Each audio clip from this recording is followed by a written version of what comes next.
আসসালামু আলাইকুম ম্যাম। কথা শুনতে পাচ্ছো? জি ম্যাম, শুনতে পাচ্ছি।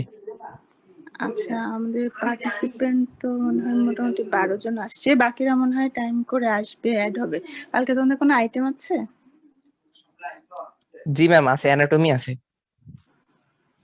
কি অবস্থা অ্যানাটমি আইটেমের? ম্যাম, অ্যানাটমি আইটেম হচ্ছে আগামী মাসের মেবি 10 তারিখ পর্যন্ত আছে। না, তাহলেই হেড সেটা নেক শেষ তো হয়ে যাবে। আচ্ছা, তা তো থাকবেই। এখন ফাঁকে ফাঁকে একটু ফিজিওলজি গুলাও ক্লিয়ার করতে হবে, বুঝছো? কারণ তোমাদের ফিজিওলজির লেকচার অনেক আগে শেষ হয়েছে, তো ম্যাডামরা আমাদেরকে প্রতিদিনই জিজ্ঞেস করে তোমাদের আইটেম ক্লিয়ার হয়েছে, ক্লিয়ার হয়েছে। ম্যাম, কারণ আমাদের এখন তো আর লেকচার হবে না ম্যাম, আমাদের তো আর কোনো ইয়ে নাই, এরপরে তো কার্ড তো শেষ, এজন্য তো হ্যাঁ আর। হ্যাঁ, ঠিক আছে। আমি আমি তোমাদেরকে একটু আগাম একটা সতর্কবার্তা দিচ্ছি, সেটা হচ্ছে ফার্স্ট প্রফেশনাল শেষ হলে খুব সম্ভবত খুব আর্লি তোমাদেরকেও প্রফে বসানোর একটা ডিসিশন হচ্ছে, বুঝছো? মানে এমন না যে ওদের শেষ হওয়ার 1 বছর পর তোমাদের হবে, ওদেরটা শেষ হয়ে গেলেই সাথে সাথে খুব সম্ভবত তোমাদেরও প্রফেশনাল পরীক্ষাটা নিয়ে নেওয়ার চিন্তা ভাবনা আর কি। তো সেটা ম্যাম, করলে হয়তো তোমাদের খুব ইমিডিয়েটলি একটা, মানে টার্ম তো তোমরা একটাও দাও নাই, দিয়েছো? না ম্যাম। তো হয়তো তোমাদের যে কোনো একটা টার্ম নিতে পারে, অথবা মানে আমাকে জিজ্ঞেস করলে আমি বলবো একটা মডেল টেস্ট নিয়ে নিতে, সব মানে 3টা টার্ম একসাথে একেবারে প্রফের একটা মডেল টাইপ করে যেন নিয়ে নেয়, এরকম চিন্তা ভাবনা চলতেছে। হ্যাঁ, তোমাদেরকে আগে থেকেই জানায় রাখি, খুব বেশি লুজ দিয়ে পড়বা, আরাম করে পড়বা সেই সুযোগ আছে বলে মনে হয় না, ঠিক আছে? ম্যাম, আমাদের হ্যাঁ, অফিসিয়াল নোটিশ যে আজকে দিল, আমাদের কি মেতে খুলবে নাকি ম্যাম মার্চেই খুলে দেবে? তোমাদের অফিসিয়াল নোটিশ কি দিয়েছে? ম্যাম, ওই যে শিক্ষামন্ত্রী আজকে অফিসিয়াল নোটিশ দিলেন যে সমস্ত বিশ্ববিদ্যালয়গুলোকে একত্রে 24শে মে খুলে দেওয়া হবে। 24শে মে না? জি ম্যাম। ও আচ্ছা, এটা তো আমি জানি না। দেখি আমাদের মেডিকেল হয়তো তাহলে, মানে আমি শুনেছি আর কি, তোমাদের ফার্স্ট প্রফ যে হচ্ছে এটা তো জানো, আজকেই রিটেন শুরু হলো। ইয়েস ম্যাম, কোশ্চেন দেখেছি। হ্যাঁ, তো ওদেরটা শেষ হলে তোমাদেরকে নিয়ে একটা প্ল্যানিং আছে আর কি। তো যেহেতু ঈদ টিদও আছে মাঝখানে, হয়তো ঈদের পরে গিয়েই হয়তো একসাথে হবে, ঈদের আগে হয়তো আর কেউ ঝামেলায় যেতে চাইবে না। ওই ওইটাও তো ঈদের ছুটির পরেই 24শে মে, তাই না? ইয়েস জি ম্যাম। ম্যাম, ঈদ তো হুম। সম্ভবত 13 তারিখে মে মাসের। হ্যাঁ হ্যাঁ, তো তোমাদেরকেও সেটাই হয়তো বলবে। তোমাদেরকে হয়তো মানে খুব বড় জোর 1 মাসের আগে, মানে এটা আমাদের নিয়ম আর কি, যে 1 মাস আগে নোটিশ দিয়েলেই যা করতে বলবে তাই করতে হবে। হয়তো 1 মাসের নোটিশ দিয়ে বলবে প্রফ দাও। হ্যাঁ, তো অ্যানাটমিকে তো ইম্পর্টেন্স দিবাই, অ্যানাটমিতে তো অনেক মার্কস। আমরা ছোটখাটো সাবজেক্ট, কিন্তু আমাদের জিনিসগুলো একটু ক্লিয়ার করে রাখো, ঠিক আছে? মানে ম্যাম, তোমরাও 1 মাসেই ঝামেলায় সব পড়বে। প্র্যাকটিক্যাল শেষ হয়ে যাবে আমাদের? হ্যাঁ হ্যাঁ, ম্যাম, প্র্যাকটিক্যাল গুলো কিভাবে করবো ম্যাম? আমরা জাস্ট পিকচার রেখে রাখবো, তারপর ম্যাম এসে ডেটা এন্ট্রি করবো আপনাদের সাথে প্র্যাকটিক্যাল করে ম্যাম। সেরকমই। মানে একটা হুলস্থুল লেগে যাবে, কিন্তু একটা প্রেশার নিতে হবে। হ্যাঁ, তোমাদেরকেও নিতে হবে, আমাদেরকেও নিতে হবে। মানে সেটার জন্য আগে থেকেই মেন্টালি প্রিপেয়ার্ড থাকো আর কি। হয়তো দেখা যাবে একদিনে 3টা প্র্যাকটিক্যাল দেখাই দিচ্ছি, বুঝলে না? তোমাদের বড় জোর 12টা প্র্যাকটিক্যাল 4 দিনে হয়ে যাবে, এরকম আর কি।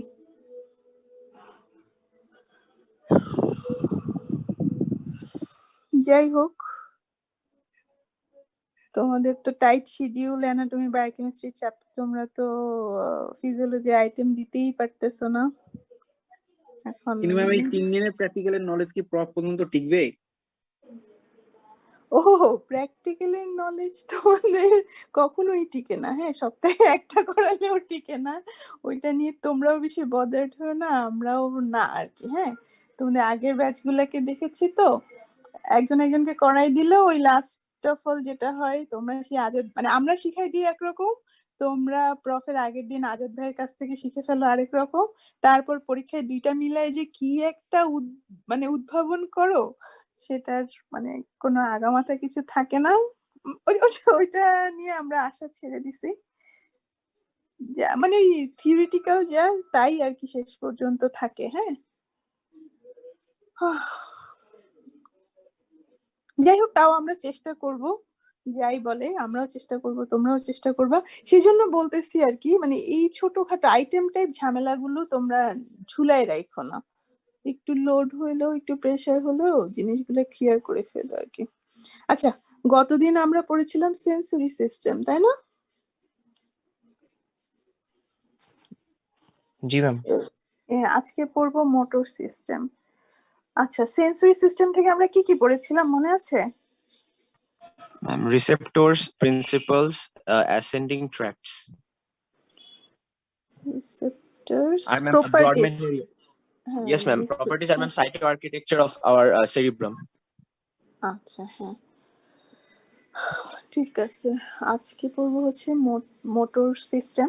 তো মোটর সিস্টেমটাও আমাদের সেন্সরি সিস্টেমের মতোই। ফার্স্টে হচ্ছে আমরা মোটর কর্টেক্সটা পড়বো।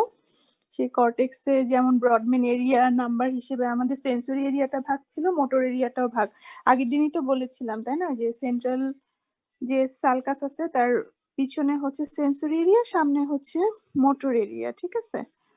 আর সেই এরিয়া থেকে যেই নিউক্লিয়াই গুলা আছে তারা যখন এক্সন দিবে, সেই এক্সন গুলা যেই যে একটা ট্র্যাক্ট ফর্ম করবে সেটাকে আমরা বলবো motor tract or descending tract. আচ্ছা, এর আগে আমরা অ্যাসেন্ডিং ট্র্যাক্টের ক্লাসিফিকেশন কি পড়েছিলাম মনে আছে?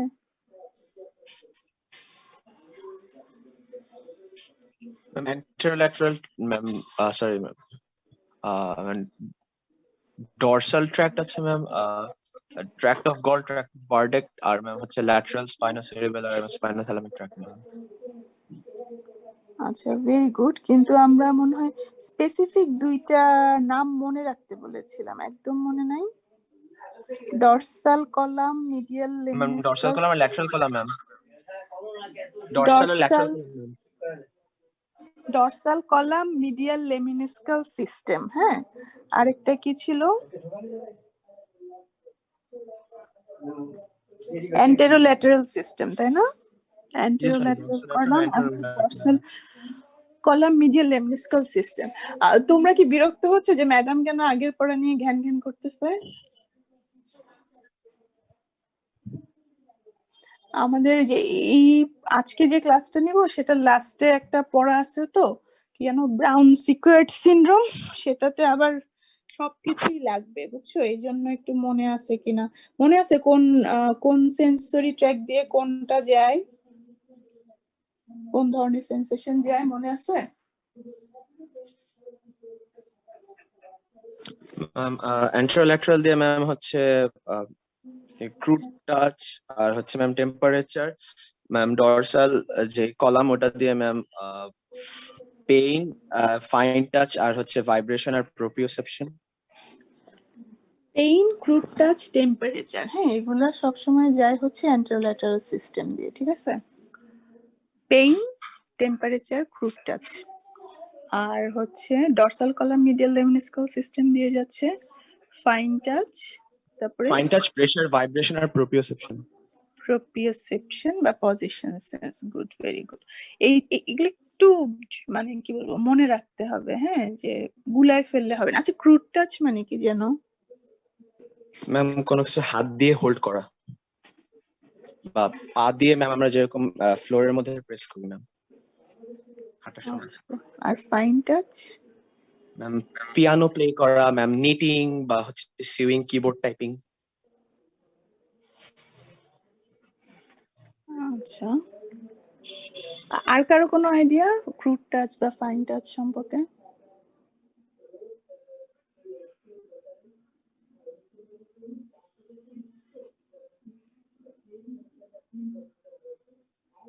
ম্যাম ফাইন টাচ দিয়ে মেবি আমরা হচ্ছে কোনো বস্তুর টেক্সচার বুঝতে পারি ম্যাম, রাফ নাকি সফট এই টাইপের কিছু একটা। আচ্ছা, আমরা একজনকে দেখতে পাচ্ছি, গুলজার 145। গুলজার, তুমি কি আছো? ম্যাম আছি ম্যাম। আচ্ছা, ক্রুড টাচ বা ফাইন টাচ সম্পর্কে কোনো আইডিয়া আছে? ম্যাম পয়েন্ট আছে মনে হয়, মানে এটা বেশি নিখুঁত, আর যেটা ক্রুড টাচ সেখানে মনে হয় মানে অত নিখুঁত না আর কি মুভমেন্টটা। ভেরি গুড, অনেক ভালো বলেছো। কারণ আমি যখন এটা জিজ্ঞেস করলাম এই কারণে, কারণ আমি যখন স্টুডেন্ট ছিলাম তখন আমার মনে হতো ফাইন টাচ মানে খুব মোলায়েম কিছু বা খুব আলতো কিছু, আর ক্রুড টাচ মানে খুব শক্তিশালী কিছু। এখানে তোমাদের দুইটা এক্সাম্পল দেয়, হ্যাঁ, একটা হচ্ছে পিন দিয়ে যেই টাচটা হয় সেটা, আরেকটা হচ্ছে পাখির পালক বা কটন দিয়ে যে টাচটা হয় সেটা। হ্যাঁ, আমি ভাবতাম ফাইন টাচ যেহেতু, তাই মনে হয় কটন দিয়ে যে টাচটা হয় সেটাই হচ্ছে ফাইন টাচ, আর পিন বা আলপিন দিয়ে যেই টাচটা হয় সেটা নিশ্চয়ই ক্রুড টাচ। কিন্তু আসলে জিনিসটা পুরাই উল্টা। হ্যাঁ, পিন দিয়ে যে টাচটা হয় সেটা হচ্ছে ফাইন টাচ, আর হচ্ছে তোমার পালক বা হচ্ছে কটন দিয়ে যে টাচটা হয় সেটা হচ্ছে ক্রুড টাচ।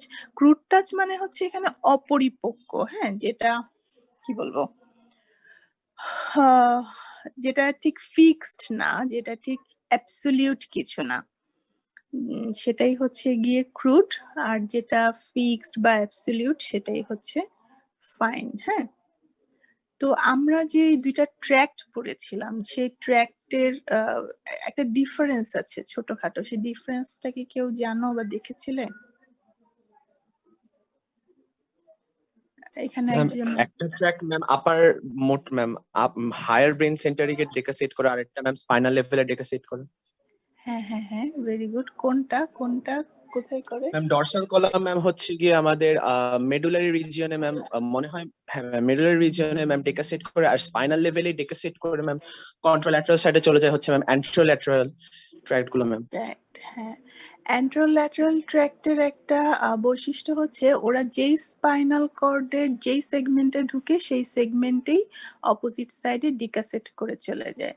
আর ডর্সাল কলামগুলা ডর্সাল রুট দিয়ে ঢুকে, হ্যাঁ, ঢুকার পরে কি হয়, ও কিছু মিডিয়াল ফাইবার দেয়, সেই মিডিয়াল ফাইবার গুলা জাস্ট ডিরেক্টলি ও উপরে চলে যায়, উপরে গিয়ে একেবারে মেডুলাতে গিয়ে ডিকাসেট করে। হ্যাঁ, আর কিছু ল্যাটারাল ফাইবার দেয়, সেই ল্যাটারাল ফাইবার গুলা আবার বিভিন্ন সেগমেন্টে ভাগ হয়, ভাগ হয়ে ইন্টারনিউরন ফর্ম করে, তারপরে আবার কেউ কেউ উপরে উঠে যায়, উপরে উঠে আলটিমেটলি কেউ কেউ আবার সেম সেগমেন্টে অপোজিট সাইডে ডিকাসেট করে, আর ম্যাক্সিমামই উপরে উঠে যায় আর হচ্ছে গিয়ে মেডুলা অবলাঙ্গাটা দিকে ডিকাসেট করে।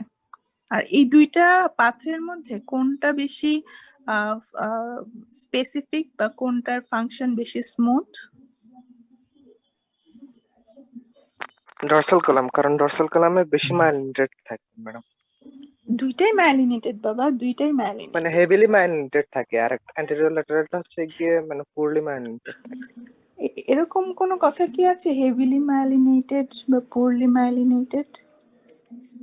ম্যাডাম কোথাও যেন পড়ছিলাম, আমি ঠিক মনে পড়তেছে না মানে। ওইখানে ওগুলো হচ্ছে লার্জ মাইলিনেটেড ফাইবার, এগুলো হচ্ছে স্মল মাইলিনেটেড ফাইবার। হ্যাঁ, ওরা ম্যাম বড়, ডায়ামিটারটা বেশি ম্যাম ক্রস সেকশনের, তাই ম্যাম কন্ডাকশনটা বেশি।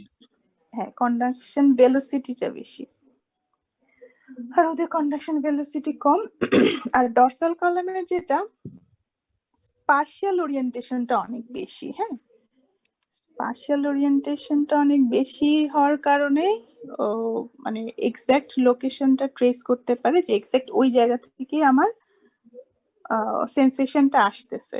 যেমন হচ্ছে ফাইন টাচ, হ্যাঁ, পিনটা যদি আমি দেই তাহলে আমি বুঝবো যে আমার মানে পায়ের ঠিক কোন জায়গাটা থেকে, এক্সাক্ট কোন জায়গাটা থেকে আমার সেন্সেশনটা আসতেছে, সেটা ডর্সাল কলাম দিয়ে আসবে। কিন্তু যদি আমি কটন বা তুলা দিয়ে দিই তাইলে মানে আমি জিনিসটা ঠিক বুঝবো না যে ঠিক এক্সাক্ট কোন জায়গা থেকে আসতেছে, মনে হবে একটা ভেগ এরিয়া থেকে আমার সেন্সেশনটা আসতেছে। যেমন আমাদের পজিশন সেন্স বা প্রোপিওসেপশন, জয়েন্ট মুভমেন্ট, হ্যাঁ, এগুলা কিন্তু খুব কি বলবো কমপ্লেক্স সেন্সেশন এগুলা, ঠিক আছে, একসাথে অনেক কিছু ইনভলভ থাকে। তো এই ধরনের, কারণ কি এটার ইম্পর্টেন্স কি, সেন্সেশনটা যদি আমাদের ঠিক মতো না যায় তাহলে আমাদের ইকুইলিব্রিয়াম হবে না, আমাদের ব্যালেন্স হবে না, আমাদের অনেক ফাইন মোটর মুভমেন্ট গুলা ঠিক হবে না। তো তারা যে কলামটা দিয়ে যায় সেটাই হচ্ছে ডর্সাল কলাম। আর মোটামুটি যে সেন্সেশন গুলা আমাদের অনেক বেশি সূক্ষ্ম না হলেও চলে, তারা যায় হচ্ছে অ্যান্টেরোল্যাটারাল সিস্টেম দিয়ে। আচ্ছা, অনেক কথা বলে ফেলছি। আম, আম, আচ্ছা, এশা 141, তুমি কি আছো?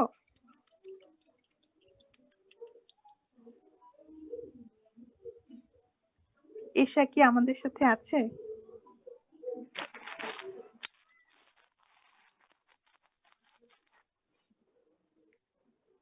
মনে হয় আছে। আচ্ছা, তুমি কি আমাকে বলতে পারবা যে সেন্সরি এরিয়া যেটাকে আমরা ব্রডম্যান এরিয়া ভাগ করেছিলাম, কোন কোন নাম্বার গুলা, বা সেন্সরি এরিয়াকে কয়টা ভাগে আমরা ভাগ করেছিলাম?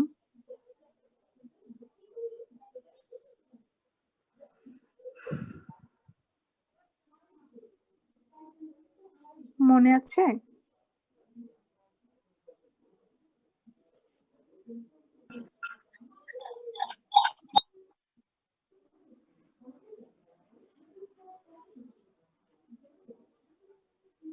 কি আছো নাকি নাই? কথা শুনতে পাচ্ছো?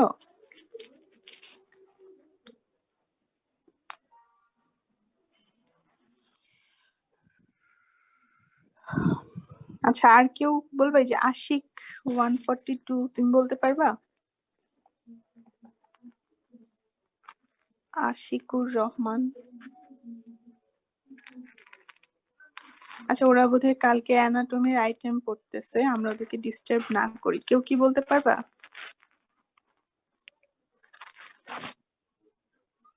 সেরেব্রাল কর্টেক্সের সেন্সরি এরিয়াকে আমরা কয় ভাগে ভাগ করেছিলাম? ম্যাম 3 ভাগে না ম্যাম? হ্যাঁ, 3 ভাগে। কি কি? ম্যাম সোমাটো সেন্সরি এরিয়া 1, 2 আর ম্যাম হচ্ছে ma'am sensory association area. Good. আচ্ছা, মোটর কর্টেক্স শুরু করে দিই। হ্যাঁ, জি ম্যাম। মোটর কর্টেক্সটাকেও আমরা ওরকম 3 ভাগে ভাগ করেছি। একটা হচ্ছে প্রাইমারি মোটর কর্টেক্স, আর একটা হচ্ছে প্রিমোটর এরিয়া, আর একটা হচ্ছে সাপ্লিমেন্টারি মোটর এরিয়া। ঠিক আছে, তোমরা একটু ছবিটা যদি দেখো তাহলে প্রাইমারি মোটর কর্টেক্সটা দেখো, এই যে মাঝখানে। হ্যাঁ, প্রাইমারি মোটর কর্টেক্স, এখানে তোমার লেগের সেন্সেশন কোথায় আসবে, ফিটেরটা কোথায় আসবে, ট্রাঙ্কেরটা কোথায় আসবে, এই পুরা এরিয়াটাই হচ্ছে এরিয়া নাম্বার কত? 4। হ্যাঁ, এই যে এখানে লেখা আছে ছোট্ট করে, ছবিটা যদি দেখো দেখতে পাবা এরিয়া নাম্বার 4। ঠিক আছে,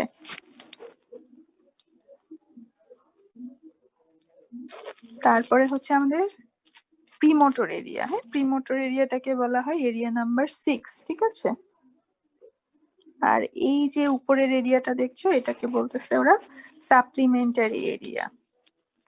তারপরে দেখো এই জিনিসটা, আমরা একটা হোমানকুলাস পড়েছিলাম না, সেন্সরি হোমানকুলাস, এটা অনেকটা ওরকম মোটর হোমানকুলাস। হ্যাঁ, রেড্রন, পেনফিল্ড আর হচ্ছে রাসমুসেন, দুইজন কি বলবো সায়েন্টিস্ট, সার্জিক্যাল অপারেশনে যে পেশেন্ট গুলা ছিল তাদের ব্রেইনের এই জায়গাগুলাতে ইলেকট্রিক্যাল স্টিমুলেশন দিয়ে দেখেছিল বডির কোন কোন মাসেল গুলাতে মুভমেন্ট হয়। হ্যাঁ, এই যে দেখো সেরেব্রাল কর্টেক্সের এই এরিয়া গুলাতে ওরা ইলেকট্রিক্যাল স্টিমুলেশন দিয়েছিল, আর দেখেছিল এই এরিয়াটাতে দিলে অ্যাঙ্কেল মাসেলের স্টিমুলেশন হয়, এই এরিয়াটাতে দিলে হ্যান্ড মাসেলের স্টিমুলেশন হয়, এই এরিয়াটাতে দিলে লিটল ফিঙ্গারের স্টিমুলেশন হয়, এই এরিয়াটাতে দিলে আইলিড মাসেলের কন্ট্রাকশন হয়। তো সেই অনুযায়ী ভাগ করে ওরা বলছে যে আমাদের ব্রেইনের এই এই জায়গাগুলো এই মাসেল মুভমেন্টের জন্য রেসপন্সিবল। ঠিক আছে,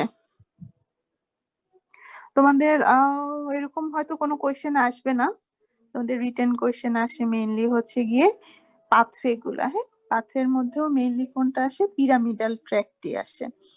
তো এইখান থেকে যেই এক্সান গুলা নামবে, ওরা যে ট্র্যাক্ট ফর্ম করবে সেগুলাকে আমরা মোটর ট্র্যাক্ট বলি বা ডিসেন্ডিং ট্র্যাক্ট বলি। তাদেরকে আমরা মোটামুটি 2টা ভাগে ভাগ করি, তাই না? একটা হচ্ছে পিরামিডাল ট্র্যাক্ট, আরেকটা কি? Extra pyramidal track. Extra pyramidal tract. Very good. Pyramidal কেন বলে আর এক্সট্রা পিরামিডাল কেন বলে?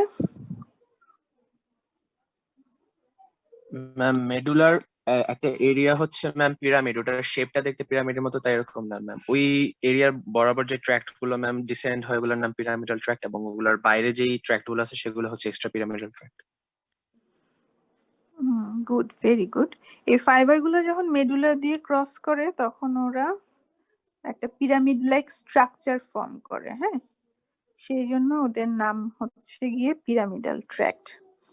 আবার সেরেব্রাল কর্টেক্সের যে সেলগুলো থেকে আসে ওদেরকেও কিন্তু বলা হয় পিরামিডাল সেল। এই লার্জ পিরামিডাল সেলগুলোর নাম কি বলতে পারবা? সবচেয়ে লার্জ যে পিরামিডাল আর সবচেয়ে ইম্পর্টেন্ট যে পিরামিডাল সেলগুলো আছে সেরেব্রাল কর্টেক্সের, মেইনলি ফিফথ লেয়ারে, ওদের নাম কি? বেথ সেল বলে, হ্যাঁ, BTZ, বেথ সেল বলে। একটু মাথায় রাখলা, যদি ভাইভাতে কখনো জিজ্ঞেস করে, না জিজ্ঞেস করলে নাই, অত ইম্পর্টেন্ট কিছু না, হ্যাঁ। তো তোমাদের পিরামিডাল ট্র্যাক্টের কোয়েশ্চেনটা রিটেন আসছে যে draw and enumerate the pathway of pyramidal tract. তো তখন তোমাদেরকে এই ছবিটা আঁকতে হবে। ছবিটাকে একটু পাথওয়েটা পাশে দেখাই দিতে পারো বা লিখতেও পারো, তোমাদের ইচ্ছা। তোমাদের জ্ঞাননে আরেকটা একটু ইজিয়েস্ট পাথওয়ে আছে, তোমরা চাইলে সেটাও শিখতে পারো। তবে আমার কেন যেন মনে হয় এই ছবিটা শিখলে মানে পুরো জিনিসটা একদম চোখের সামনে ভাসে, তখন আর কোনো ভুল হওয়ার চান্স থাকে না। ওই জ্ঞাননের ছবিটা অনেক বেশি ডায়াগ্রামেটিক, আর এটা অনেক অনেক ভালো আর কি, দেখলেই বোঝা যায়। তো মোটর বা পিরামিডাল ট্র্যাক্ট স্টার্ট হওয়ার সময় সে যে যে এরিয়াটা থেকে সেন্সেশন নেয় বা যে যে এরিয়াটা থেকে ইনপুট নেয়, সেগুলা হচ্ছে প্রথমে 30% নেয় কোত্থেকে? অবভিয়াসলি প্রাইমারি মোটর কর্টেক্স থেকে, তাই না? তারপরে 30% নেয় কোত্থেকে? প্রিমোটর এরিয়া আর সাপ্লিমেন্টারি মোটর এরিয়া থেকে। মানে মোটর ট্র্যাক্ট ইনপুট নিচ্ছে অবশ্যই মোটর এরিয়া থেকে, কিন্তু কতখানি ইনপুট সে মোটর এরিয়া থেকে নেয়? টোটাল 60%। আর বাকি 40% ইনপুট সে কোত্থেকে নেয়? Somatosensory area. আমরা আগে পড়েছিলাম না সেন্সরি এরিয়া, সেখান সোমাটোসেন্সরি এরিয়া থেকে সে 40% ইনপুট নেয়। মানে মোটর এরিয়া থেকেও নেয়, সেন্সরি এরিয়া থেকেও নেয়, টোটাল 100% ইনপুট নেয়। তারপর তার জার্নিটা স্টার্ট হয়, হ্যাঁ। তারপরে সে কই যায়? এই যে ছবিতে দেখো, posterior limb of internal capsule, দেখছো? সেখান থেকে যায় হচ্ছে মেসেনকেফালন, তারপরে যায় হচ্ছে পন্স, তারপরে যায় হচ্ছে কি কোথায়? এই যে দেখো, pyramid of medulla oblongata. Pyramid of medulla অবলাঙ্গাটায় যাওয়ার পর তাদেরও কিন্তু ডিকাসেশন হয়। প্রায় 80% ফাইবার তখন অপোজিট সাইডে চলে যায়, তখন ওদের নাম হয় ল্যাটারাল কর্টিকোস্পাইনাল ট্র্যাক্ট। আর 20% তখন কোনো ডিকাসেশন করে না, ওরা যেভাবে নামতেছিল সেভাবেই যায়, ওদেরকে বলা হয় ভেন্ট্রাল কর্টিকোস্পাইনাল ট্র্যাক্ট। এখন আমাদের গাইডনে মোটামুটি এরকমই আছে। অনেক বইয়ে আবার পিরামিডাল ট্র্যাক্টকে দুই ভাগে ভাগ করা হয়েছে, একটা হচ্ছে কর্টিকোস্পাইনাল ট্র্যাক্ট আর একটা হচ্ছে cortico Balbir tract.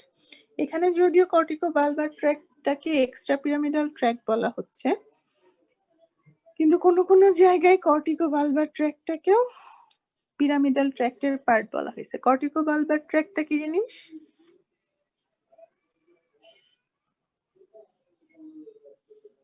Motor cortex থেকে ক্র্যানিয়াল নার্ভ নিউক্লিয়াই গুলাকে যে ট্র্যাক্টটা সাপ্লাই দিচ্ছে ওদেরকে বলা হচ্ছে কর্টিকো বালবার ট্র্যাক্ট।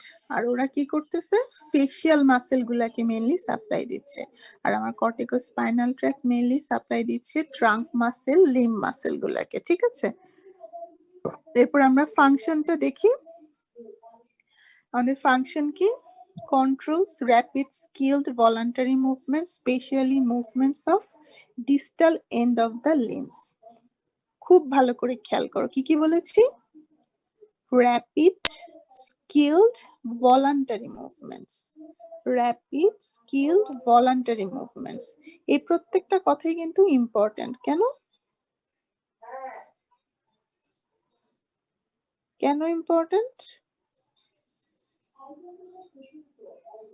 কারণ একটু পরে আমরা এক্সট্রা পিরামিডাল ট্র্যাক্টের ফাংশন পড়বো না? এক্সট্রা পিরামিডাল ট্র্যাক্টের ফাংশন কিন্তু এইসব টার্মেই ডিফার করবে। হ্যাঁ, ওরা যদি ভলান্টারি করে ওরা ইনভলান্টারি করবে, ওরা যদি র্যাপিড করে ওরা স্লো করবে, ওরা যদি স্কিলড করে তো ওরা মানে লেস স্কিলড করবে, এগুলাই আর কি। তাহলে এরকম র্যাপিড স্কিলড ভলান্টারি মুভমেন্ট কি কি হতে পারে?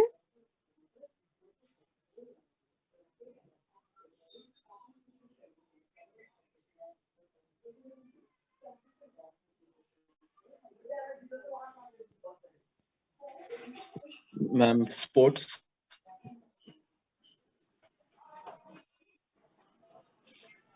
স্পোর্টস, হ্যাঁ হতে পারে।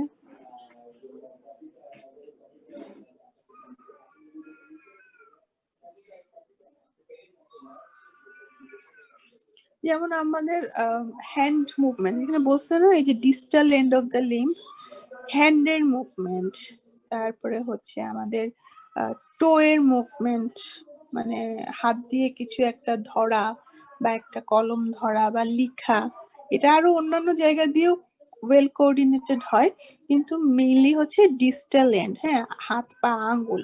আর এক্সট্রা পিরামিডাল ট্র্যাক্ট কি করবে? মেইনলি আমাদের এক্সিয়াল মাসেলের মুভমেন্ট কন্ট্রোল করবে, আমাদের পশ্চার মেইনটেইন করবে, এটা আর কি। ল্যাটারাল কর্টিকোস্পাইনাল ট্র্যাক্ট কি করবে? মাসলস অফ লিম্বকে সাপ্লাই দিবে। আর অ্যান্টেরিয়র কর্টিকোস্পাইনাল ট্র্যাক্ট কি করবে? Axial muscles of the trunk. লিম্বের মাসেলকে দিবে হচ্ছে ল্যাটারাল, আর ট্রাঙ্কের এক্সিয়াল মাসেল গুলোকে দিবে হচ্ছে অ্যান্টেরিয়র কর্টিকোস্পাইনাল ট্র্যাক্ট। আর আরেকটা ইম্পর্টেন্ট ফাংশন হচ্ছে form the pathway of superficial reflexes. তোমাদের রিফ্লেক্সের আইটেম হয়েছে? Yes ma'am. জি ম্যাম। রিফ্লেক্স তো তাহলে খুব ভালো পারো নিশ্চয়ই, superficial reflex, deep reflex. Yes ma'am. একটু পরে আমরা লিশন পড়বো, তো upper motor neuron lesion, lower motor neuron lesion, তখন কিন্তু আমাদের এই সুপারফিশিয়াল রিফ্লেক্স আর ডিপ রিফ্লেক্সের ডিফারেন্স গুলো খুব ভালো বুঝতে হবে, নইলে কিন্তু হবে না। হ্যাঁ, আচ্ছা ঠিক আছে, এটা গেল ফাংশন। তারপরে হচ্ছে লিশন। লিশন হলে কি কি হয়? আমার ফাংশন যা ছিল ওদের যদি লিশন হয় তাহলে সেই ফাংশন গুলো লস হবে, ঠিক আছে? এই যে এখানে একটা জিনিস দেখো, loss of superficial reflexes, deep reflexes আর exaggerated and positive Babinski sign. এই জিনিসগুলা বুঝো নাকি, যে সুপারফিশিয়াল রিফ্লেক্স লস্ট হচ্ছে কিন্তু ডিপ রিফ্লেক্স এক্সাগেরেটেড হচ্ছে, এই জিনিসগুলা বুঝো? Yes ma'am. আচ্ছা, তাহলে আমরা যখন upper motor neuron lower motor neuron পড়বো তখন আবার বলবো। হ্যাঁ, আচ্ছা এবার হচ্ছে extra pyramidal tract. Extra pyramidal ট্র্যাক্টের নাম শুনতে চাই, তোমাদের ভাইভাতেও শুনতে চাই, অনেক সময় রিটেন কোশ্চেনও আসে, name the extra pyramidal tracts. তখন বলবা একটা নিউক্লিয়াসের নাম বলবা আর হচ্ছে স্পাইনের নাম বলবা, তাইলেই আমাদের এক্সট্রা পিরামিডাল ট্র্যাক্ট হয়ে গেল। Reticulospinal tract, tectospinal tract, rubrospinal tract, vestibulospinal tract, olivospinal tract. আরো যা যা ইচ্ছা বলতে থাকবা, এগুলো বললেই হবে। এই যে এদের ফাংশন দেখো, responsible for the involuntary and autonomic control of the musculature. আমরা এর আগে কি পড়েছিলাম? পিরামিডাল ট্র্যাক্টের ফাংশন হচ্ছে ভলান্টারি মুভমেন্ট, আর এক্সট্রা পিরামিডাল ট্র্যাক্টের ফাংশন হচ্ছে involuntary autonomic control of the musculature. কিছু বলবা? ভলান্টারি আর ইনভলান্টারি মানে তো বুঝো নাকি?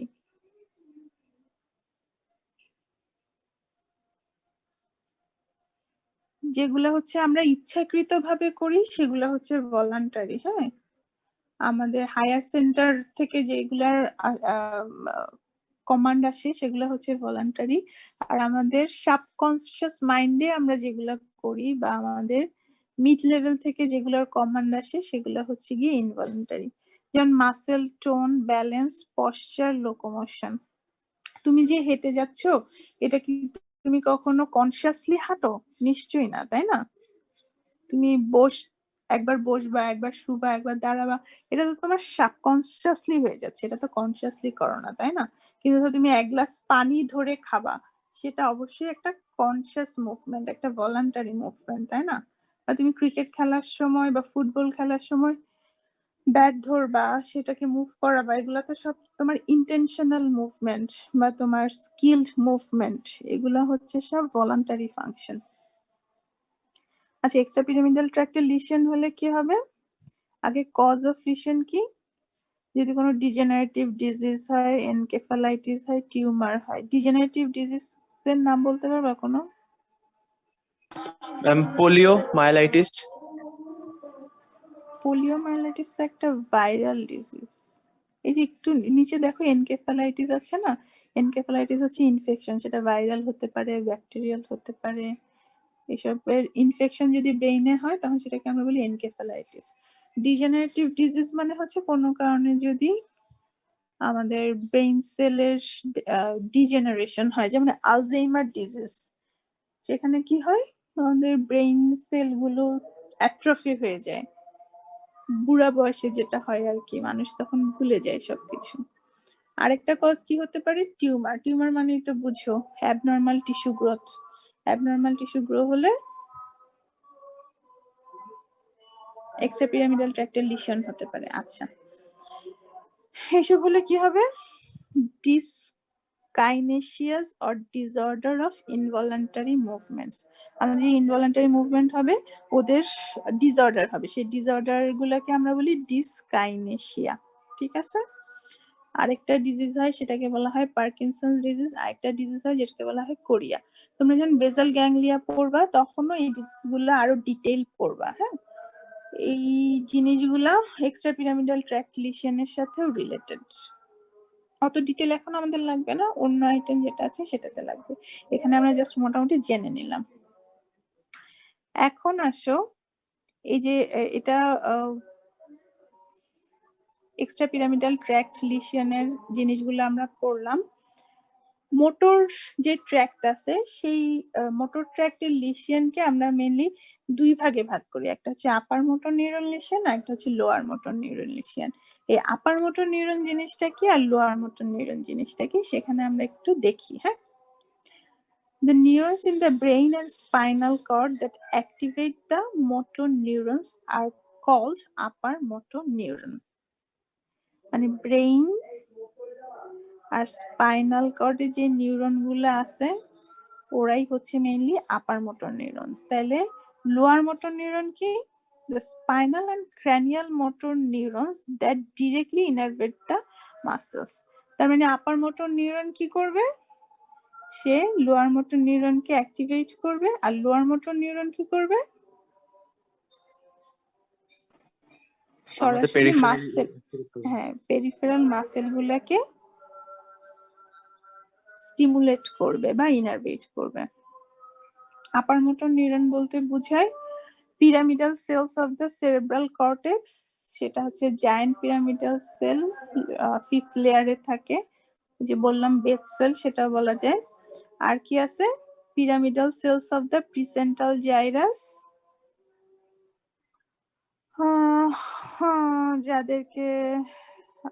যাদেরকে আপার মোটর নিউরন বলা হয়। এরা কই থাকে? Superior colliculus, red nucleus, vestibular nucleus, reticular formation. Just একটু মনে রাখতে হবে, ভাইভাতে যদি বলে তাহলে যেন তোমরাও একটু বলতে পারো আর কি। আর তোমরা যেহেতু অ্যানাটমি পড়তেছো সেখানে তো আরো ভালো করেই জিনিসগুলা পড়বা। আর লোয়ার মোটর নিউরন জিনিসটা কই থাকে? Located in the anterior grey column, anterior nerve root, cranial nerve nuclei of the brainstem and cranial motor nerves। Lower motor neuron গুলা একটা লিংক হিসেবে কাজ করে, আপার মোটর নিউরন আর মাসেলের মাঝে একটা লিংক হিসেবে কাজ করে। এখন ওদের যদি কোনো লিশন হয় তাহলে কি হবে? সেটাকে আমরা আপার মোটর নিউরন লিশন বলি আর লোয়ার মোটর নিউরন লিশন বলি। মাসেল টোনের কি কি হবে? আপার মোটর নিউরন লিশন হলে মাসেল টোনটা ইনক্রিজড হয়, আর লোয়ার আপার মোটর দুটোই লিখছি, সরি, এই পরেরটা হবে লোয়ার মোটর নিউরন। হ্যাঁ, ঠিক করে নিও তোমরা, পরেরটা হবে লোয়ার মোটর নিউরন। সেখানে মাসেল টোনের কি হয়? ডিক্রিজড হয় অথবা হাইপোটোনিয়া হয়। কেউ কি বলতে পারবে কেন আপার মোটর নিউরন লিশনে মাসেল টোন ইনক্রিজড হয় আর লোয়ার মোটর নিউরন লিশনে মাসেল টোন ডিক্রিজড হয়? Yes, ma'am. বলো তো একটু। ম্যাম বেসিক্যালি লোয়ার মোটর নিউরনসরা ম্যাম আমাদের রিফ্লেক্সটাকে হ্যান্ডেল করে, মেইন রিফ্লেক্সটাকে। আর ম্যাম আপার মোটর নিউরন আসলে লোয়ার মোটর নিউরনের উপর খবরদারি করে তার এই রিফ্লেক্সের ডিগ্রিটাকে হ্যান্ডেল করে, লাইক ম্যাম স্টিমুলেট করে এটাকে বাড়াতে পারে, যার কারণে হাইপারটোনিয়া হয়, অথবা কমিয়ে হাইপারটোনিয়া করতে পারে, মানে বেসিক্যালি আমাদের নর্মাল যে মাসেল টনিসিটি থেকে। তো ম্যাম কোনো কারণে যদি আপার মোটর নিউরনটা লিশন হয়, তাহলে ম্যাম লোয়ার মোটর নিউরন গুলো ওই রিফ্লেক্সের হ্যান্ডেলটা নিয়ে নেয়, তখন তাদেরকে ইনহিবিট করার কেউ থাকে না, তখন তারা বেশি বেশি রিফ্লেক্স অ্যাক্টিভেট করে বলে ম্যাম মাসেল গুলোর টনিসিটি বেড়ে গিয়ে, মাসেল টোন বেড়ে গিয়ে বেসিক্যালি হাইপারটোনিয়া ডেভেলপ করে। আর ম্যাম যদি লোয়ার মোটর নিউরন লিজিয়ন হয়, তাহলে ম্যাম মাসেল গুলোকে রিফ্লেক্স ওয়াইজ তো কোনো ম্যাম সিগন্যাল পাঠানোর কেউ নেই alpha motor neuron, gamma motor neuron থেকে। তো ম্যাম আপার মোটর নিউরন যাকেই সিগন্যাল পাঠাক না কেন ম্যাম, স্টিমুলেট বা ইনহিবিট করে, লোয়ার মোটর নিউরন তো সেটাকে এক্সিকিউট করতে পারবে না, তখন ম্যাম মাসেল গুলোর টনিসিটি নষ্ট হয়ে যায় এবং তখন মাসেল গুলো হাইপারটোনিক হয়ে যায়। আচ্ছা, good, very good. Muscle tone কি জিনিস?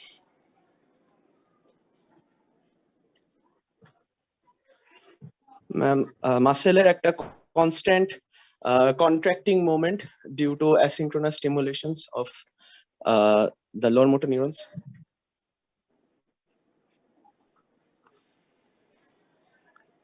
আচ্ছা, এটা হচ্ছে গিয়ে একটা লোকাল রিফ্লেক্স। হ্যাঁ, মাসেল ম্যাম টোন মাসেল হচ্ছে, স্পিন্ডলের ম্যাম অ্যাসিনক্রোনাস স্টিমুলেশনের জন্য মাসেল হ্যাঁ টোন হয় না? হ্যাঁ, এটা স্পিন্ডেলের একটা স্টিমুলেশনের জন্য।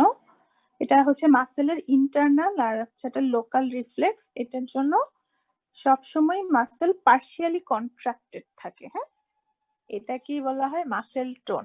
তাহলে রেস্টিং কন্ডিশনেও আমাদের মাসেল গুলা পার্শিয়ালি কন্ট্রাক্টেড থাকে, আর সেই কন্ট্রাক্টেড থাকার জন্যই আমরা মাসেল টোনটা ফিল করি। হ্যাঁ, তাহলে যেহেতু এটা একটা লোকাল রিফ্লেক্স গুলা মেডিয়েটেড হচ্ছে লোয়ার মোটর নিউরন দিয়ে, তাই না? তাহলে লোয়ার মোটর নিউরন যদি লিশন হয়, তাহলে আমার পার্শিয়াল কন্ট্রাক্টেড অবস্থাটা লস হবে। তাহলে তার পার্শিয়ালি সে আর কন্ট্রাক্টেড থাকবে না, রিল্যাক্স হয়ে যাবে, সেটাকে আমরা বলতেছি তার মাসেল টোনটা ডিক্রিজড হবে অথবা হাইপোটনিক হবে, তাই না? আর আপার মোটরের কাজ কি ছিল? ওর এই লোকাল রিফ্লেক্সটাকে কন্ট্রোল করা ছিল আপার মোটর নিউরনের কাজ। তাই যদি আপার মোটর নিউরনের লিশন হয়ে যায়, তখন ও আর সেই কন্ট্রাকশনটাকে কন্ট্রোল করতে পারে না, কন্ট্রাকশনটা নর্মালি যা হওয়ার কথা তার থেকে অনেক বেশি হয়ে যায়।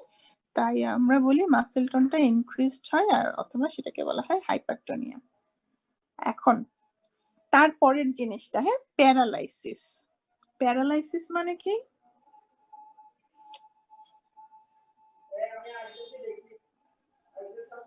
ম্যাম আমাদের যে মোটর সেন্টার গুলো আছে সেখান তার সঙ্গে মাসেলের কোনো হচ্ছে কানেকশন থাকবে না, মাসেলকে ম্যাম স্টিমুলেট করার মতো কেউ থাকবে না আর কি, মোটর সিগন্যাল কেউ পাঠাবে না, তখন মাসেল গুলো আর অকেজ হয়ে যাবে আর কি।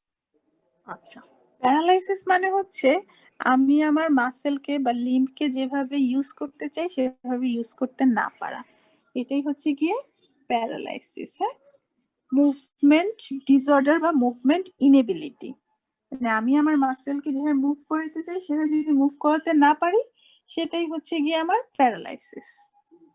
তো আপার মোটর নিউরন লিশনের ক্ষেত্রে প্যারালাইসিসটা কিরকম হবে? স্পাস্টিক। আর লোয়ার মোটরের ক্ষেত্রে কিরকম হবে? ফ্ল্যাসিড। দুইটাই কিন্তু প্যারালাইসিস, খেয়াল করো। হ্যাঁ, দুইটাই কিন্তু আমার ইনএবিলিটি অফ মুভমেন্ট, কিন্তু একটা হবে স্পাস্টিক টাইপ আর একটা হবে ফ্ল্যাসিড টাইপ। কেন? ওই আগের কথা, যেখানে আমার মাসেল টোন ডিক্রিজড হয়ে যাবে সেখানে আমার ফ্ল্যাসিড প্যারালাইসিস, আর যেখানে আমার মাসেল টোন ইনক্রিজড হবে সেখানে আমার স্পাস্টিক প্যারালাইসিস। দুইখানেই কিন্তু প্যারালাইসিস। আমার মাসেল টোন বাড়তেছে, কিন্তু আমি টোন বাড়লেও আমি কিন্তু মাসেল কন্ট্রাক্ট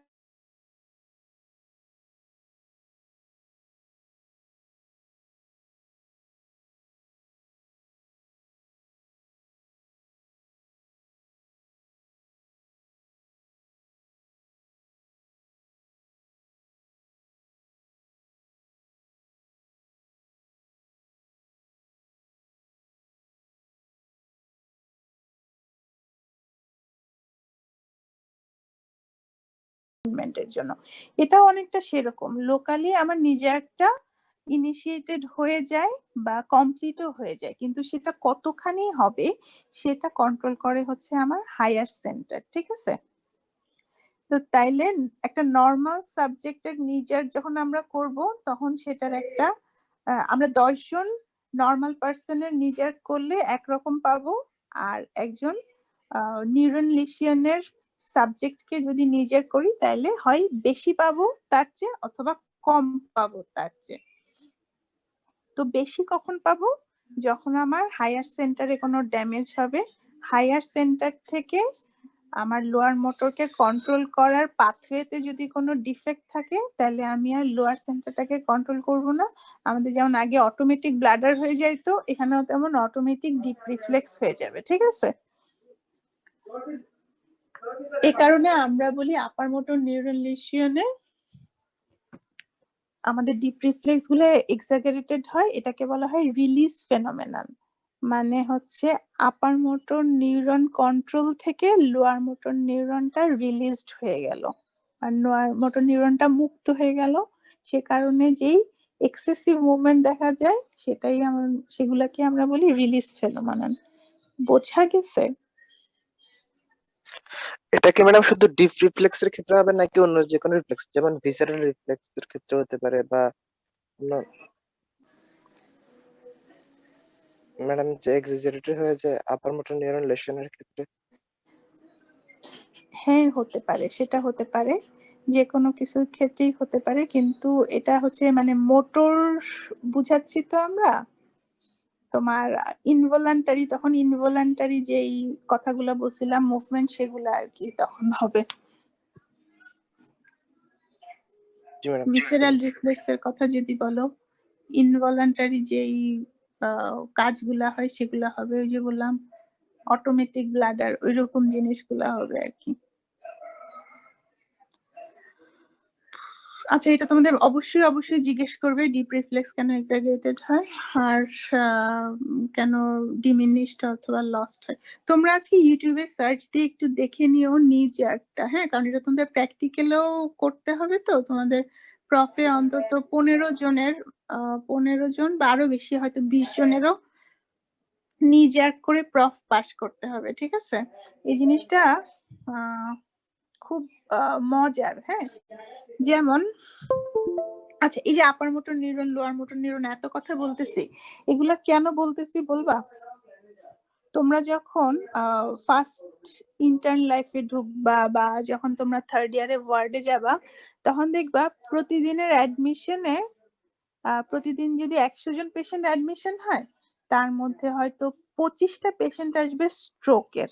স্ট্রোক কি জিনিস বলতে পারো? স্ট্রোক জি ম্যাম। নিউরোলজিক্যাল ইসকেমিয়ার জন্য ম্যাম যদি কোনো নার্ভাস টিস্যু ড্যামেজ হয়ে যায় ম্যাম, ওখানে শুধু ওই ইসকেমিয়া? কারণে ব্লাড ম্যাম যদি শুধু হচ্ছে কখনো রাপচার হয়ে যায় ব্লাড ভেসেলের হাই প্রেসারের কারণে বা অন্য কোনো ইয়েতে, তখন ম্যাম হচ্ছে দুইটা কারণেই হতে পারে। হ্যাঁ, ব্লাড ভেসেল মানে ইসকেমিয়াটা দুইটা কারণে হতে পারে। একটা হচ্ছে হয় ভেসেলের রাপচার অথবা থ্রম্বাস ফর্মেশন করে ভেসেল যদি অক্লুড হয়ে যায়। হ্যাঁ, ইসকেমিয়ার দুইটা কজ, একটা হচ্ছে ভেসেল রাপচার হয়েও হতে পারে, আর একটা হচ্ছে ভেসেল অক্লুড হয়েও হতে পারে। দুই কারণেই ইয়েস ম্যাম, এম্বোলিজম। হ্যাঁ, দুই কারণেই স্ট্রোক হয়। স্ট্রোক মানে কি? ব্রেইন টিস্যুর ড্যামেজ। হ্যাঁ, ব্রেইন টিস্যুর ড্যামেজ। তো সেটাকে আমরা দুই ভাগে ভাগ করি, একটা হচ্ছে ইসকেমিক স্ট্রোক আর একটা হচ্ছে হেমোরেজিক স্ট্রোক। ঠিক আছে? হেমোরেজিক কোনটাকে বলতেছি? যেটাতে ব্লাড ভেসেল রাপচার হয়ে ইসকেমিয়া হচ্ছে। আর ইসকেমিক স্ট্রোক কোনটাকে বলতেছি? যেটাতে ব্লাড থ্রম্বাস ফর্ম ভেসেল করে অক্লুড হয়ে, হ্যাঁ থ্রম্বাস দিয়ে ভেসেল অক্লুড হয়ে যেটা হচ্ছে সেটাকে আমরা বলতেছি ইসকেমিক স্ট্রোক।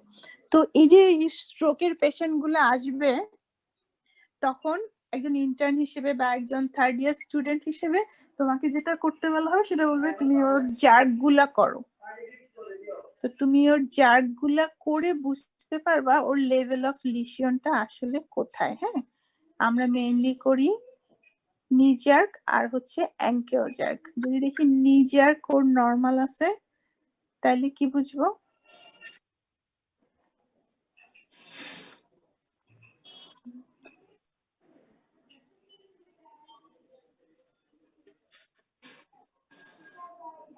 তাহলে বুঝবো যে ওর নিজার্কের কত, সেগমেন্ট কত। ম্যাম লাম্বার লেভেলে ম্যাম সব ঠিক আছে। লাম্বার নাম্বার 2 লেভেল, থেকে নাম্বার 4। লাম্বার 2, 3, 4। হ্যাঁ লাম্বার 2, 3, 4, তার মানে ওই পর্যন্ত সব ঠিক আছে। আর যদি অ্যাঙ্কেল জার্ক যদি লস্ট পাই তাহলে বুঝবো কি ম্যাম সিক্রাল। স্যাক্রাল লেভেলে আমার লিশিয়ন আছে। হ্যাঁ, আর যদি দেখি আমাদের নি জার্কটা এক্সাজারেটেড বা অ্যাঙ্কেল জার্কটা এক্সাজারেটেড তাহলে কি বুঝবো? Ma'am upper motor neuron lesion upper হয়েছে। Motor neuron lesion. হ্যাঁ, আপার মোটর নিউরন লিশন মানে সেরিব্রাল কর্টেক্সে। Ma'am brain damage ma'am, Cerebral, cortical হ্যাঁ। লেভেল বা সাবকর্টিক্যাল লেভেলে। কর্টিক্যাল বা সাবকর্টিক্যাল লেভেলে আমার সেল ড্যামেজ আছে। সেল ড্যামেজ আর আছে। যদি ডিমিনিশড পাই তাহলে কি বুঝবো? Lower motor neuron Lesion. Lesion ma'am, L4 এর মধ্যে। মানে সেগমেন্ট গুলা Spinal। সেগমেন্ট গুলাতে আমার লিশিয়ন বা স্পাইনাল যে কর্ড আছে বা স্পাইনাল যে অ্যান্টেরিয়র হর্ন গুলো আছে সেখানে আমার ঝামেলা বা লিশিয়ন। তো লেভেল অফ লিশনটা বোঝার জন্য আমরা এই যে ক্লিনিক্যাল এক্সামিনেশন গুলা মেইনলি করি। আচ্ছা, এরপর আছে হচ্ছে ক্লোনাস। ক্লোনাস কি জিনিস? ম্যাম ইনভলেন্টারি মুভমেন্ট, যেটা ম্যাম র্যাপিড এবং রিপিটেড হবে ম্যাম, অনেকটা জার্কিং এর মতো, কনস্ট্যান্ট জার্ক করতে থাকবে। Constant jerking movement. হ্যাঁ, ক্লোনাস মেইনলি দেখা হয় তোমার এই যে প্যাটেলাতে দেখা হয় ক্লোনাস, যে প্যাটেলাকে একটু স্কুইজ করে ছেড়ে দেওয়া হয়। যদি ক্লোনাস থাকে তাহলে এটা তোমরা যখন, আমরা তো দেখাতে পারবো না, এটা যখন তোমরা ইয়েতে যাবে, ওয়ার্ডে যাবে, তখন দেখবা জিনিসগুলো খুব ইন্টারেস্টিং। যে তুমি প্যাটেলাটাকে একটু ধরে স্কুইজ করে ছেড়ে দিলা আর তারপর সেটা নিজে নিজেই লাফাইতে থাকবে। হ্যাঁ, এটাকে বলে ক্লোনাস। ক্লোনাসেরও এক্সপ্লেনেশন সেম। যদি তোমার লোয়ার মোটর নিউরন লেশন হয়, যেহেতু ক্লোনাসটাও লোকাল রিফ্লেক্স দিয়ে হচ্ছে, তাহলে লোয়ার মোটর নিউরন লেশন হলে সেটা লস্ট হয়ে যাবে, কিন্তু আপার মোটর নিউরন লেশন হলে সেটা প্রেজেন্ট থাকবে। হ্যাঁ, তারপরে হচ্ছে কি ইলেকট্রিক্যাল অ্যাক্টিভিটি, এটা যেন ইইজি না কি যেন একটা বলে, ওইটা দিয়ে দেখে। ইলেকট্রিক্যাল অ্যাক্টিভিটিতে তোমার আপার মোটর নিউরন লিশিয়ানে ইলেকট্রিক্যাল মাসেলের ইলেকট্রিক্যাল অ্যাক্টিভিটি নরমাল থাকে, কিন্তু লোয়ার মোটর নিউরন লিশিয়ানে মাসেলের ইলেকট্রিক্যাল অ্যাক্টিভিটি অ্যাবসেন্ট থাকে। আর হচ্ছে কোন মাসেল এফেক্টেড হয়? আপার মোটর নিউরন লিশিয়ানে গ্রুপ অফ মাসেল এফেক্টেড হয়, কারণ হচ্ছে ব্রেইন বা কর্টেক্স যখন মুভ করে তখন তো মেনি মুভমেন্টের জন্য রেসপন্সিবল, আর মুভমেন্ট তো কখনো একটা সিঙ্গেল মাসেল দিয়ে হয় না, তাই না? গ্রুপ অফ মাসেল লাগে। সো আপার মোটর নিউরন লিশন হলে আমাদের সাধারণত গ্রুপ অফ মাসেল একসাথে এফেক্টেড হয়, কিন্তু লোয়ার মোটর নিউরন লিশন হলে সাধারণত দেখা যায় যে একটা সিঙ্গেল মাসেল এফেক্টেড হয়। আর লাস্ট হচ্ছে ফ্যাসিকুলার টুইচ ইন ইএমজি। ইলেকট্রো কি জানো, ভুলে গেছি, ইলেকট্রোমায়োগ্রাফি, সরি, ইলেকট্রোমায়োগ্রাফি। মাসেল মানে মায়োমা। আচ্ছা, ইলেকট্রোমায়োগ্রাফিতে যদি আমরা দেখি তাহলে আপার মোটর নিউরন লিশনে কোনো ফ্যাসিকুলার টুইচিং পাবো না, কিন্তু লোয়ার মোটর নিউরন লিশনে ফ্যাসিকুলার টুইচিং পাবো। এটা ওই মেশিন দিয়ে বা যন্ত্র দিয়ে কিভাবে দেখে আমি ঠিক জানি না, বইয়ে আছে তাই দিলাম, তোমরা এটা একটু দেখে নিও। হ্যাঁ, এই জিনিসগুলো বুঝছো তো? তোমাদের রিটেন কোয়েশ্চেন আসবে প্রফে ভাইভাতে, আসুক বা না আসুক, তোমাদেরকে upper motor neuron lower motor neuron লিশনের পার্থক্য অবশ্যই অবশ্যই জিজ্ঞেস করবে। বুঝতে পেরেছো? জি ম্যাম। তো তোমরা এটা অবশ্যই অবশ্যই ভালো করে শিখবা, জানবা, কারো যেন ভুল না হয়। হ্যাঁ, আপার মোটর নিউরন লিশন আর লোয়ার মোটর নিউরন লিশনে কারোই যেন কখনো ভুল না হয়।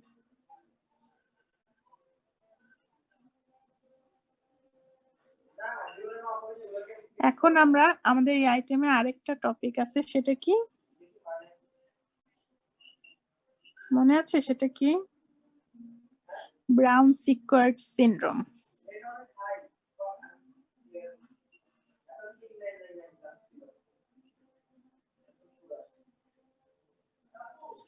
কোন ছবি কি দেখা যাচ্ছে? না ম্যাম। আচ্ছা, দেখা যাচ্ছে না। আচ্ছা, আমরা একটু ট্রাই করি। ব্রাউন সিকোয়ার্ড সিনড্রোমটা কি? 7919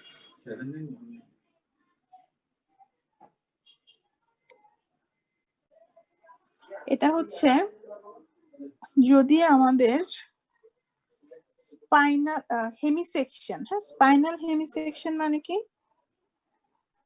ম্যাম স্পাইনের যে কোনো একটা সাইড কেটে ফেলা ম্যাম, ট্রান্সেক্ট করে ফেলা।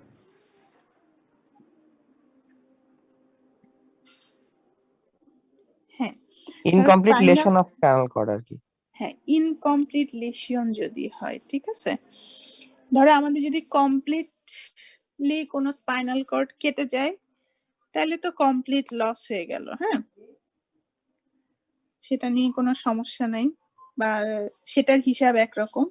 কিন্তু যদি কমপ্লিট না হয়ে অর্ধেক ট্রানজেকশন হয় তখন সেটা স্পাইনাল হেমিসেকশন। তোমরা কি কোনো ছবি দেখতে পাচ্ছো? না ম্যাম। ছবিটা শেয়ার করতে পারতেছি না কেন?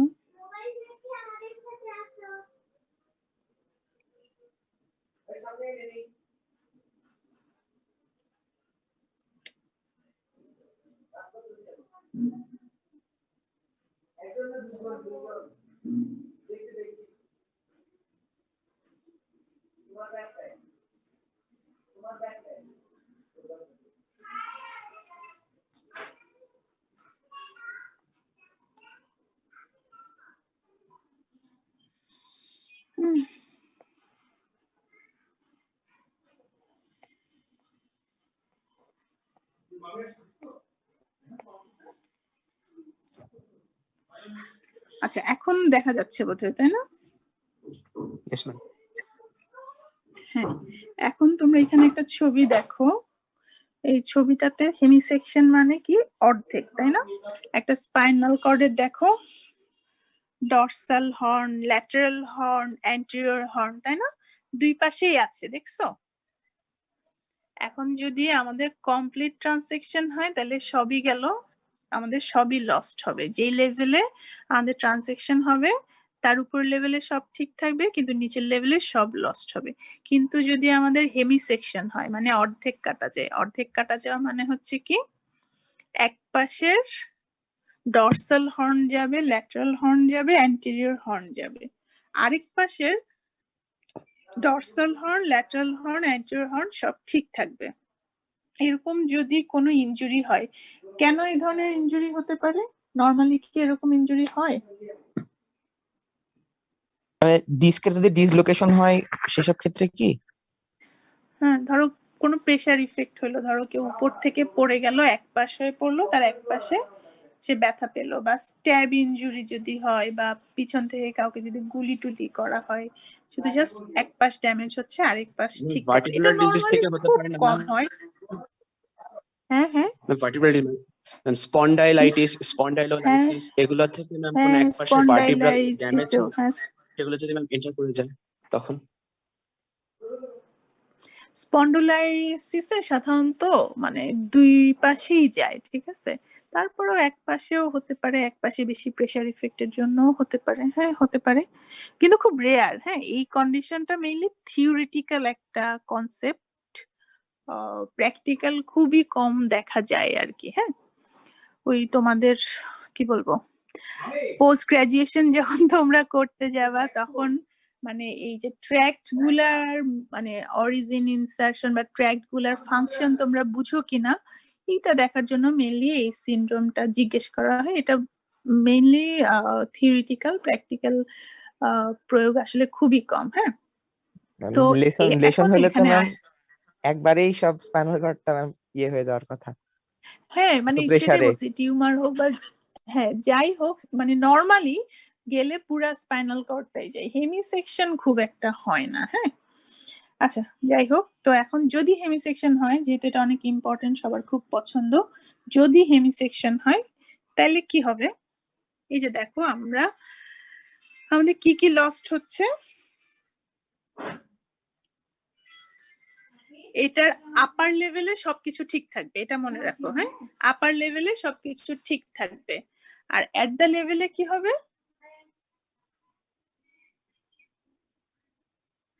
এট দ্য লেভেলে যেহেতু আমাদের মানে এই মাত্র বা নতুন নতুন আমার নার্ভ গুলা কাটা গেছে, তখন ওদের মধ্যে হাইপার এক্সাইটেবিলিটি থাকবে। তাহলে এট দ্য লেভেলে হয় কি হাইপারেস্থেসিয়া হয়, এটাকে আমরা বলি হাইপারেস্থেসিয়া। মানে নার্ভ গুলা মাত্রই কাটা গেছে, তাহলে লোকাল কেমিক্যাল মিডিয়েটর এসে ওদেরকে ইরিটেট করবে, ওদের অন্যান্য কজের জন্য ওরা ইরিটেটেড হতে থাকবে। ওরা যদি ইরিটেটেড হয় তখন ওরা ওদের যে এরিয়াগুলোতে সাপ্লাই দেয় সেখানে ওরা অনেক বেশি বেশি ইরিটেটেড ফিলিং গুলা সাপ্লাই করবে, তখন ওর যে এরিয়াগুলোতে সাপ্লাই পায় ওরা বেশি বেশি সেন্সেশন পাবে, এটাকে বলা হয় হাইপারেস্থেসিয়া। আর ব্রাউন সিকার সিনড্রোমটা হবে যেই লেভেলে আমার হেমিসেকশনটা হলো তার লোয়ার লেভেলে, ঠিক আছে? তার নিচে কি হবে, কি বললাম, আপারে সব ঠিক থাকবে, যে লেভেলে আমার ইনজুরি হলো তার আপারে সব ঠিক থাকবে, কোনো সমস্যা নাই। তার লেভেলে কি হবে, তার লেভেলে হাইপারেস্থেসিয়া হবে। হাইপারেস্থেসিয়া। আর বিলোতে গিয়ে কি হবে, সেম সাইডে আমাদের এক্সটেন্সিভ মোটর ফাংশনটা লস্ট হবে, আর অপোজিট সাইডে আমাদের সেন্সরি লস্ট হবে, ঠিক আছে? কেন আমাদের সেম সাইডে এক্সটেন্সিভ মোটর লস হয়? কারণ ম্যাম মোটর যে ডিসেন্ডিং ট্র্যাক সেগুলো ম্যাম ডিকাসেট করে না। হ্যাঁ, সেগুলা আমাদের অপোজিট ব্রেইন থেকে যেই সেন্সেশন গুলা আসে সেগুলা ডিকাসেট করে আমাদের মানে রাইট সাইডের যেই মোটর ট্র্যাক গুলা ওরা সাপ্লাই দিচ্ছে লেফট সাইডকে ডিকাসেট করে। সো লেফট সাইড যদি হেমিসেকশন হয় তাহলে লেফট সাইডের মোটর সেন্সেশনটাই লস্ট হবে, ঠিক আছে? আর সেন্সরির ক্ষেত্রে কি হবে? কন্ট্রোল্যাটারাল। হ্যাঁ, সেন্সরির ক্ষেত্রে কন্ট্রোল্যাটারাল সেন্সরি বেশি লস হবে। কিন্তু এখানে আবার আরেকটা কথা আছে, ওই যে একটু আগে তোমাদের সেন্সরির দুইটা লেভেল পড়াইলাম না, এন্ড ডরসাল হর্ন গুলা কি করে, ওরা কিন্তু ডিকাসেট করে কোথায় গিয়ে, মেডুলাতে গিয়ে, তাই না? এখন এই ছবিতে দেখো, ধরো ছবিটায় আমার ইনজুরিটা হচ্ছে কি লাম্বার 2 লেভেল, হ্যাঁ? তো লাম্বার 2 লেভেলে যদি ডরসাল কলাম মিডিয়াল লেমিনেস্কাল সিস্টেম সে লাম্বার 2 দিয়ে ঢুকে সে কিন্তু সোজা উপরে চলে গেল, উপরে চলে গিয়ে সে ডিকাসেট করতেছে কোন লেভেলে গিয়ে, মেডুলাতে গিয়ে, তাই না? তো তাইলে কি আমার ডরসাল কলামের কোনো সমস্যা হচ্ছে? সমস্যা হচ্ছে না। কিন্তু যদি আমাদের অ্যান্টেরোল্যাটারাল সিস্টেমের কথা চিন্তা করি, সে ধরো লাম্বার 2 দিয়ে ঢুকেই কিন্তু সে অপোজিট সাইডে চলে যাচ্ছে, তারপরে সে উপরে উঠতেছে, তাহলে কি হলো, এই পাশ দিয়ে ঢুকে সে সাথে সাথে কাটা পড়লো, তাই না? তাহলে কি হলো, তার যে সেন্সেশনটা নেয়ার কথা ছিল, অপোজিট সাইডে সেন্সেশনটা নেয়ার কথা ছিল, সে কি আর সে এটা নিতে পারতেছে? না ম্যাম। তাইলে আমার অ্যান্টেরোল্যাটারাল ট্র্যাকটা লস্ট হচ্ছে। তাহলে অ্যান্টেরোল্যাটারাল ট্র্যাক দিয়ে কি কি যাচ্ছিল, পেইন, টেম্পারেচার, ক্রুড টাচ, তাহলে আমাদের সেটা লস্ট হচ্ছে। কিন্তু ডরসাল কলাম দিয়ে যে যাচ্ছিল ও কি আর লস্ট হবে?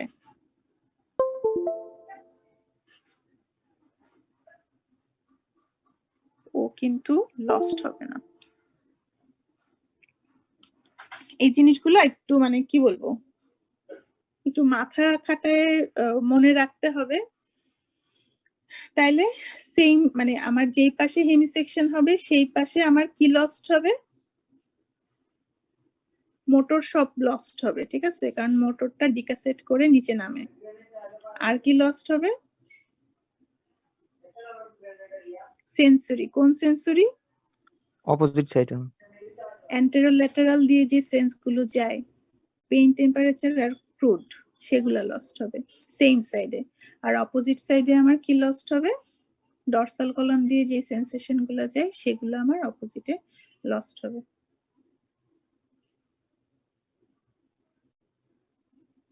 জিনিসটা হচ্ছে মানে ব্রাউন সিকার সিনড্রোমটা হচ্ছে এইটাই, যে সেম সাইডে এক্সটেন্সিভ মোটর লস আর অপোজিট সাইডে সেন্সরি লস।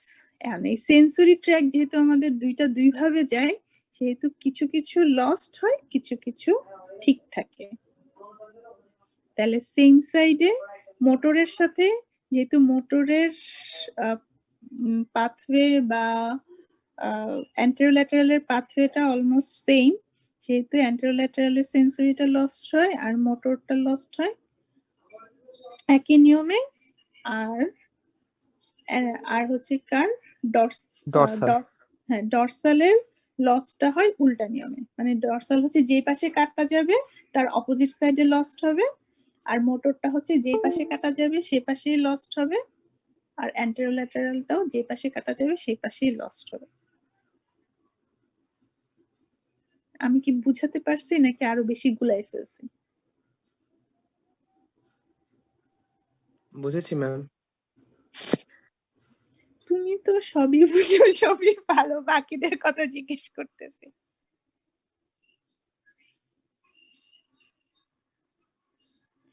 কারো কি কোনো কোশ্চেন আছে?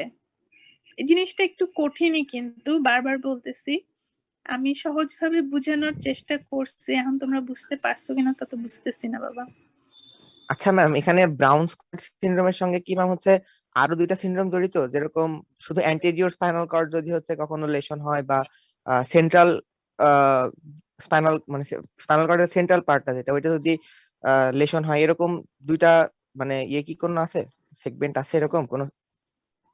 সেন্ট্রাল পার্ট বলে তো আসলে কিছু নাই। সেন্ট্রাল পার্ট আমি তো বললাম যে যে পাথওয়ে গুলা বা হর্ন গুলা, mainly anterior horn, dorsal horn আর ল্যাটারাল হর্ন, হ্যাঁ ওগুলা দিয়েই তো আমাদের ট্র্যাক্ট গুলা যায়, তাই না? তাহলে সেন্ট্রাল লিশন ওরকম আসলে কিছু নাই, তো থিওরিটিক্যাল তোমাকে সবই জিজ্ঞেস করতে পারে, কিন্তু জি ম্যাম, প্র্যাকটিক্যাল ইমপ্লিকেশন আসলে নাই, ঠিক আছে? জি জি বুঝতে পারছি।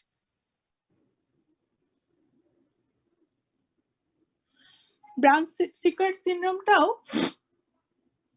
তোমার লেভেল অফ লিশন দেখার জন্য বুঝে। তোমরা ডার্মাটম পড়ছো না? ডার্মাটম, জি ম্যাম, স্কিনে যে সাপ্লাই দেয়, হুম, area of skin supplied by a single single spinal spinal nerve। Nerve. G ma'am, Single segment of a spinal cord. হ্যাঁ, তো ধরো একটা আহ, আহ, একটা সাবজেক্ট বা একটা পেশেন্ট কোন স্পাইনাল কর্ডের কোন একটা ইনজুরি নিয়ে আসে, ধরো সে ছাদ থেকে পড়ে গেছিল, এখন সে হাত পা কিছু নাড়াইতে পারে না।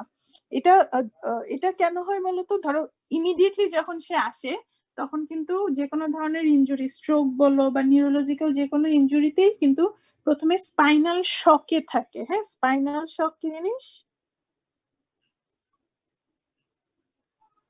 মানে যে কোনো ইনজুরি হোক প্রথম দিকে হয় কি যে সবগুলা স্পাইনাল নার্ভ একদম ধুম করে বসে থাকে, তারা কেউ কোনো ফাংশন করে না, কি হইলো বুঝতে পারে না, ঠিক আছে? কেউই কোনো ফাংশন করে না, চুপচাপ বসে থাকে। তারপর 2-3 দিন যাওয়ার পর আস্তে আস্তে তাদের ফাংশন, মানে যে লেভেলে ইনজুরি হয়েছে সেই লেভেলটা বাদে অন্যান্য স্পাইনাল নার্ভ বা অন্যান্য নার্ভ তাদের আগের মতো অ্যাক্টিভিটি শুরু করে, ঠিক আছে? তো এরকম একটা পেশেন্ট আসলো, পেশেন্টটা আমরা বুঝতেছি যে স্পাইনাল কর্ডে ইনজুরি হয়েছে, তখন তার আসলে কোন লেভেলে ইনজুরি হয়েছে সেটা দেখার জন্য আমরা কি করি, বা কি করি, ওই যে টাচ গুলা আমরা দেখি। হ্যাঁ, যে এই পাশে এক একটা ডার্মাটোমে আমরা টাচ করে করে দেখি, তাকে বলি আপনি কি বুঝতে পারতেছেন? যদি সে টাচটা বুঝতে পারে তাহলে আমরা বুঝি আচ্ছা এই ডার্মাটোমের টাচটা বুঝতে পারতেছে, মানে আমার এই লেভেলে স্পাইনাল নার্ভটা ইনটেক্ট আছে। এই পরীক্ষাটা যখন করি তখন আমরা দুইটা লিম্বেই করি। হ্যাঁ, আমরা মেইনলি পা থেকে শুরু করি। যদি ধরো ডান পায়ের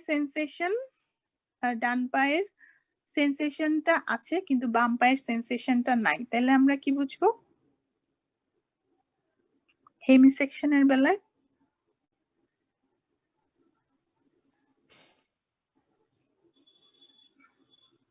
ক্রুড টাচ। ধরলাম আমরা এটা ক্রুড টাচ, তাহলে কি বুঝবো ডান পায়ের ক্রুড টাচ আছে। ম্যাম সেম সাইডের তাহলে হচ্ছে তাহলে বাম সাইডের হচ্ছে গিয়ে অ্যান্টেরোল্যাটারালটা। ম্যাম হ্যাঁ, অপোজিট সাইডের ম্যাম সমস্যা। তাহলে আমার বাম পাশের হেমিসেকশন হচ্ছে, স্পাইনাল কর্ডের বাম পাশে হেমিসেকশন হচ্ছে। আর ধরো আমরা দেখতেছি যে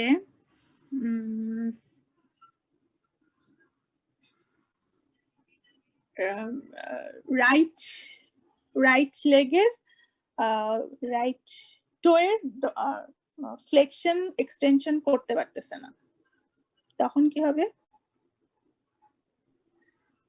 মোটর ফাংশন যেহেতু এটা লস তো তাহলে ওই হচ্ছে কি একই সেম সাইডের সাইডের রাইট সেম হেমিসেকশন সাইডের হেমিসেকশন সাইডের হেমিসেকশন মোটর হ্যাঁ সেম সাইডের হেমিসেকশন কোন লেভেলে? স্যাক্রাল। স্যাক্রালিতে হবে তাই না? অ্যাঙ্কেল জি। জয়েন্ট জি ম্যাম। স্যাক্রালিতে হবে।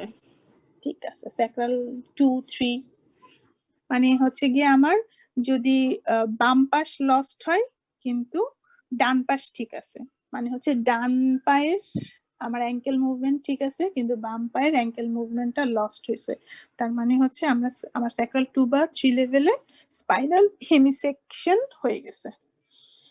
মোটামুটি এটাই। পরীক্ষার হলে তো অবশ্যই তোমরা গুলাবা, জাস্ট একটা কথা মনে রাখবা, সেম সাইডে এক্সটেন্সিভ মোটর লস, সেম সাইডে এক্সটেন্সিভ মোটর লস, সেম সাইডে এক্সটেন্সিভ মোটর লস, ঠিক আছে? আর অপোজিট সাইডে সেন্সরি লস।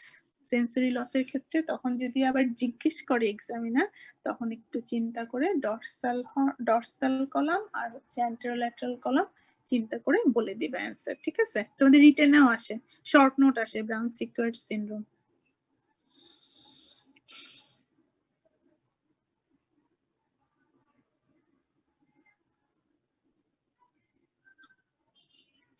আচ্ছা, আজকের মতো মোটামুটি ক্লাস এখানেই শেষ। তোমাদের কারো কোনো কোশ্চেন আছে?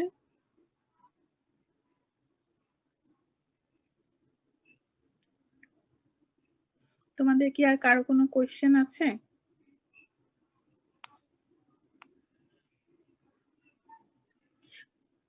কোশ্চেন থাকলে বলো, নাহলে তাতে শেষ করে দিয়ে অ্যানাটমি পড়তে যাবে না? না ম্যাম নাই। আচ্ছা তাহলে তোমরা আইটেম কবে দিবে একটু আমাকে বলো তো। ম্যাম নেক্সট মঙ্গলবারে। আচ্ছা নেক্সট মঙ্গলবার তাহলে ডেট থাকুক, আর আমি চাচ্ছি 2টা আইটেমে দিয়ে দাও।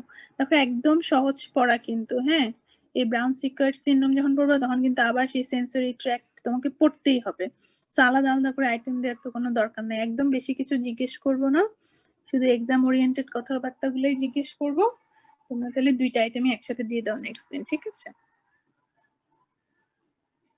অন্যান্য ব্যাচের সাথে কথা বলে দেখো, ওদের তো প্রায় অলমোস্ট শেষ। ইভেন তোমাদেরই তো যে ফারহানা ম্যাডামের সাথে তো প্রায় সবগুলো আইটেমই শেষ, আমি এখনো একটা আইটেমও নিতে পারলাম না। তাহলে নেক্সট মঙ্গলবার আমরা একসাথে 2টা আইটেম নিব, ঠিক আছে? জি ম্যাম। আচ্ছা ম্যাম। বেশি কিছুই জিজ্ঞেস করবো না, খুব কম কথাবার্তা, এই যে এতক্ষণ যে বকবকগুলো করলাম ওগুলাই জিজ্ঞেস করবো, আর কিছু জিজ্ঞেস করবো না। বেশি বেশি লোড নেওয়ার কিছু নেই, টেনশন করার কিছু নেই। ঠিক আছে তাহলে আজকের মতো আল্লাহ হাফেজ। আসসালামু আলাইকুম আর ম্যাম। যে দীপ্ত তুমি একটু রোল পাঠাই দিও, হ্যাঁ? জি ম্যাম। আল্লাহ হাফেজ। আসসালামু আলাইকুম আসসালামু আলাইকুম ম্যাম। আসসালামু আলাইকুম ম্যাম।